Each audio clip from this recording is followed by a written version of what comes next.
Welcome to the Voice of the Coast. I am your host, Danika. With me, we have Judge-elect of the 16th JDC. We have Tony Saleme. And my first question to you is, really, you had two other opponents. You were the only one from St. Mary Parish. And I know at one time it was a gentleman's agreement that that seat would remain in St. Mary. How does it feel to have that seat back for St. Mary Parish? Very gratifying. We were very nervous at the thought of not having a resident judge here in St. Mary Parish.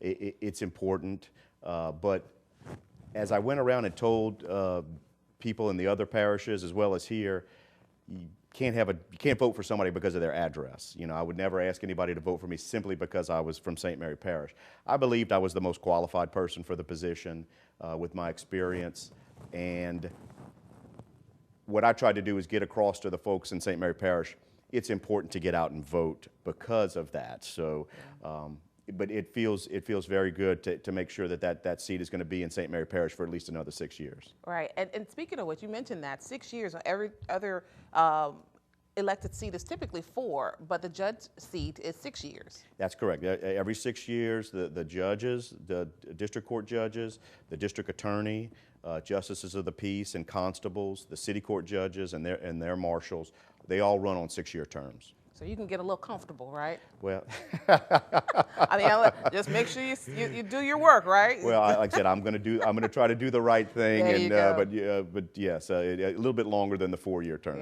Yeah. Yes. Now, speaking of doing the right thing, what is your belief in what a judge, your duties are? What's your belief about that?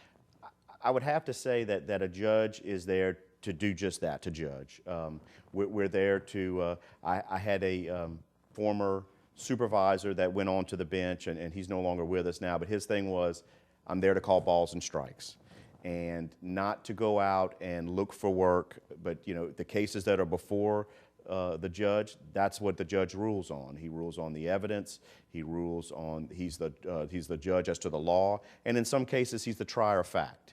But in terms of going out and looking for anything beyond that, I don't think that's a judge's place. Right, gotcha. Let me tell you, my extent of being a judge, I went to Girl State, and I was a Supreme Court justice. Well, what a coincidence. Okay. I did too. I was for Boys State in the summer of 1986. I was a Supreme Court justice. Really? Yes, I was. High five, air high five. Okay, I love it.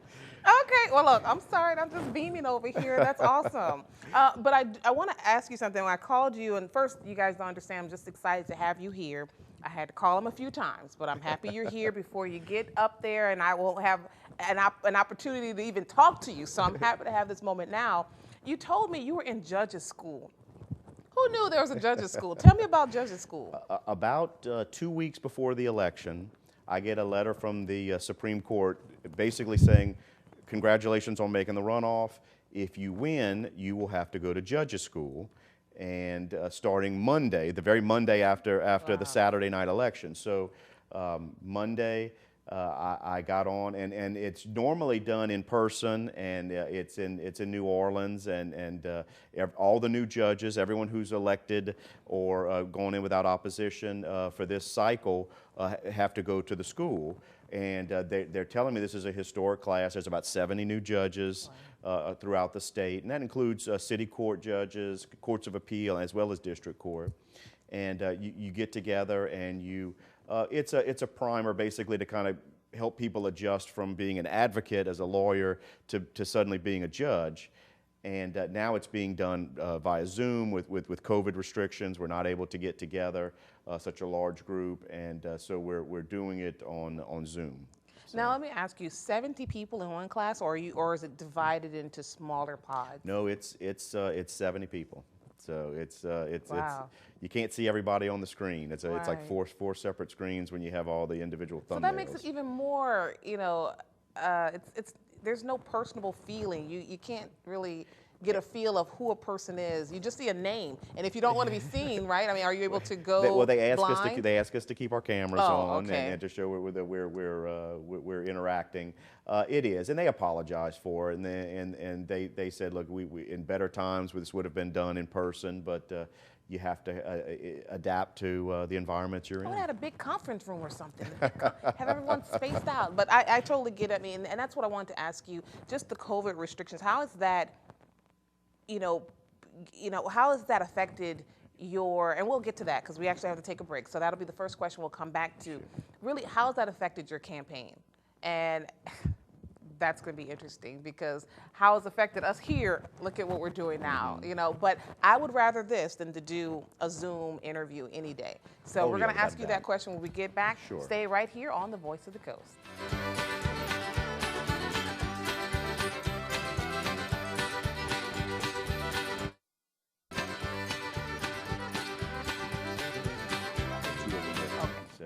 Welcome back to the Voice of the Coast. I am your host, Danika Foley. With me, we have Judge-elect for the 16 JDC. We have Tony Saleme, and we were just ending off the last conversation talking about COVID because we have to talk about COVID. We're still, in the midst of this pandemic. And I know for us here at the TV station, things have been kind of turned upside down. However, there's always a silver lining in everything, right? So I want to ask you, how has COVID affected your campaign? Well, we had just gotten done with our major fundraising in February, which I was thankful we did. We were trying to beat Lent. We were trying to get it done before Mardi Gras and Lent, when people give up things and would be maybe less likely to want to go out and attend a function. So I'm thankful that my committee was on the ball for that. And of course, we had no idea. We were blindsided, with the, I think it was March 16th was that first Monday that we were all told to stay home and not go anywhere. So, of course, all the major festivals and fairs and all these mass gatherings where there's an opportunity to really get out and meet a lot of people, they were all canceled. And some people said, well, that means you didn't have to necessarily spend money on things like fans and koozies and things that you would normally give out at these functions. And what I saw, though, was a missed opportunity to really get out there and introduce yourself and have some opportunity to meet people. Right. So it made it difficult. But again, like you said, the silver lining of it was, normally a time that I would not probably seen my family very little, I got to spend a lot of quality time with them. Yeah, that's awesome. I mean, and we have to make the best of this, right? So I'm just happy that you're here. You understand? I don't get all the big wigs, So when I get them, I make sure to talk about it. So January 1, 2021 is when you're going to be officially in office. Yes. But your swearing in is going to be a little different from what we typically know. All judges even the ones that have been sitting for several terms, every 6 years they have to take another oath of office. So I'll be sworn in sometime at the end of the year so that I can begin doing my duties on January 1st. That will be an informal thing that it's just done, with a person who can administer an oath to me, and like I said, nothing special, just so I can do my job. Typically, when a judge first takes the bench, they'll have a ceremony called an investiture, where they'll have something open to the public and to where they could do something. It's typically done in the courtroom of the parish where that judge is going to be sitting in office. With COVID, there's a lot of restrictions. Normally that would be done in the St. Mary Parish in the big courtroom on the 6th floor of the courthouse, where we can normally hold anywhere up to 200 people in the seats. And then usually at these events, there's usually people standing along the walls. We usually shove a lot more than the seating capacity. Unfortunately, with COVID, I think the last time I checked, 42 people could sit in that room, and I don't think many more could stand. So it would be very difficult to try to do it in the same manner. We're looking at trying to do it at maybe a larger venue. Somebody suggested maybe doing it outdoors, but we'll see what the weather and the future holds for January. I don't know what our weather is doing right now. Right now it's hot, okay? But really quickly, I want to get to the last couple of questions. Sure. First order of business that you know of. First order of business, for me, it's just going to be getting on the bench and making myself available for court, criminal and civil.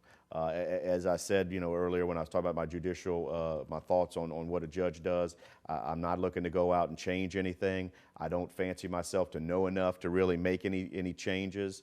I'd like to just get in there and kind of keep things as my predecessor did, and if I feel that there's a need for a change in either the civil or criminal aspects of it, I'll talk with my fellow judges and see if there's something that we can do. And let's see if we get to these last two questions. Sure. Of course, while you were out, you were the supervisor of all the ADAs. So while you were out, you had a replacement. That was Erica Johnson Rose, right? That's correct.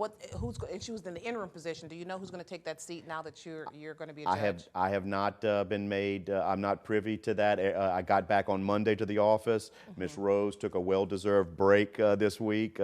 She's been running things in my absence and doing a job that made me feel comfortable while I was out campaigning, that the office was in good hands. All right, and that's all the time we have. Okay. Thank you so much, and we'll see you guys next time. Okay, thank you. Come on back.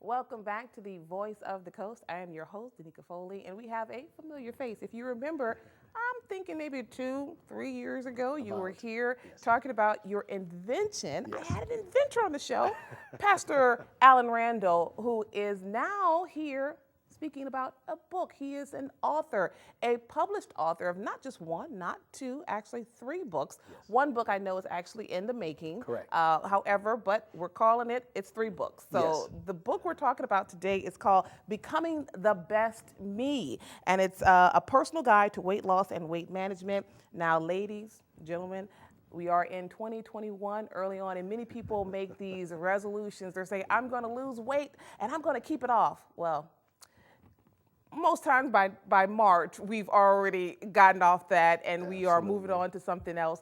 But you have a book and it is proven. You actually, it's proven for yourself. Correct. Of course, when you have the experience for yourself, you can share with other people. And the reviews are in. We'll get to that in just a moment. But I mean, Swing Thing, you're an inventor, you're a pastor. Yes. Now you're talking about weight management. Where did this background of this experience come from? Well, some years ago, approximately 10 years ago or so, I was very heavy. I gained much weight, and I needed to lose the weight fast because my knees were wearing from a case of being bow-legged. And I took to the track and began to walk, and I found out that walking didn't do it alone, that I needed to adjust my diet.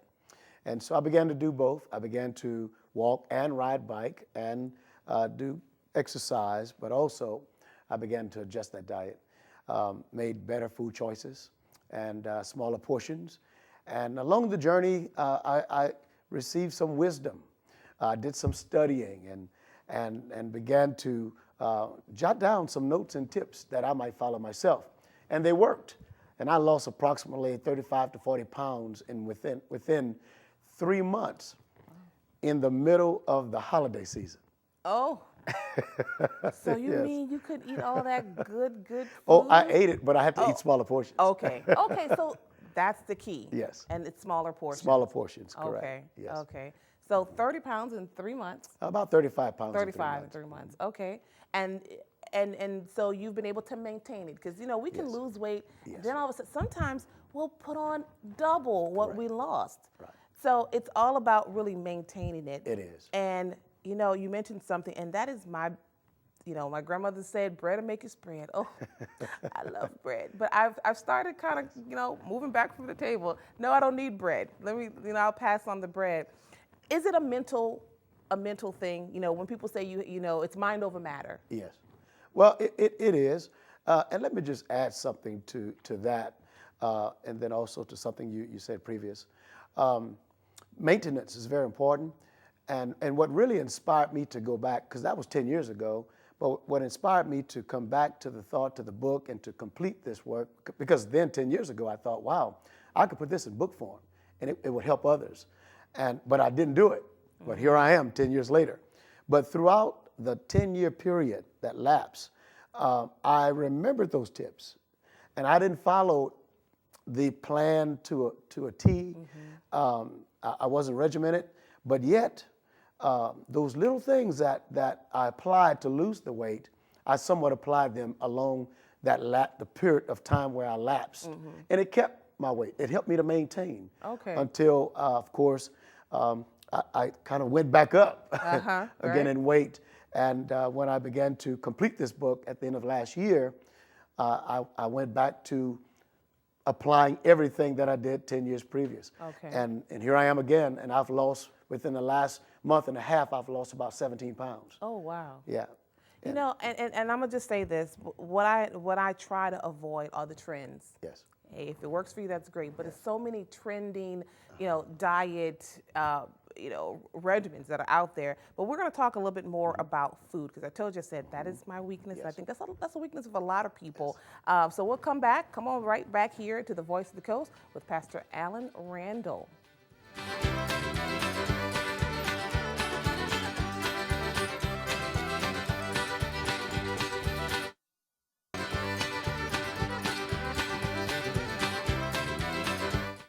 Welcome back to the Voice of the Coast. Again, I am your host, Danika. With me, we have Pastor Allen Randle, who is the author of this great book here, Becoming the Best Me. It is a personal guide to weight loss and weight management. Now, many of you are at home, and it's about that time where you're probably going through your weight loss regimen. You're saying it's a new year, new me. Well, here's the answer right here. So you have lost overall, because you've done it twice, yes, right? And this is a 10-year journey. Correct. But you went back to it. Yes. And it is a proven method. Yes. So overall, how much weight have you lost? At this point, almost 17 pounds. Okay. The first go round, you lost 35. 35. So yes, proven method. So tell me about the reviews. We could always hear what you say, but what are the people saying? What are some of the reviews that are coming in? Because this book is actually just released not too long ago. About a week ago. Yeah. Cool. Yes. Here's one. She said, I just finished reading your book. It was excellent. There are so many things I love about it. The content is informative, but being an athlete myself, a PE teacher and coach, the information was familiar. What I love most is the journal-like makeup of the book. I absolutely love pages 14 and 15. For anyone who is truly serious about weight loss and subsequently weight maintenance, the setup of this manual is so people-friendly. And she went on and said she would recommend it to someone else. Well, let's recommend it to those who are watching. Where can they purchase it? It could be purchased on Amazon, or they could call me personally. I follow my work, and so they could call me at 337-578-7243. One more time. 337-578-7243. All right, and when you're looking it up, it's called Becoming the Best Me, a personal guide to weight loss and weight management. Like I told you, let's get to the real deal here, right? So we can talk about exercise, and I need to know what I need to eat, because that is really the hardest part. We want to, we'll walk, we'll run, we'll do all the exercises. because that's, you just got to get into a routine. Yes. But we live in South Louisiana. Yes. What's the food? What am I going to eat? What are some examples? Well, you could basically eat anything you want to eat. Okay. We stress small portions, and of course, it's kind of food friendly, because you have to eat 6 times a day, 5 times a day. And if you need that last meal, you can have the last meal. Okay. The times are, I recommend, from 6 to 7, 9 to 10, 12 to 1, 2 to 3, 5 to 6, and 8 to 9. Only if you need that last meal. Okay. And again, we stress smaller portions and make wiser choices. Right. Okay, that's a lot of eating. Just one. Yes. But I know you have it pretty much all outlined in the book. Yes, it is. Okay. Yes, now, I started riding my bike. I love riding my bike because I think it's just it's freeing. Yes. Right? So what other exercises? Am I like going to the gym huffing and puffing? Am I like what, am I not doing enough? What else other things I maybe should do? Yes. Well, you don't need a gym to do these simple exercises. Okay. We want to keep it simple.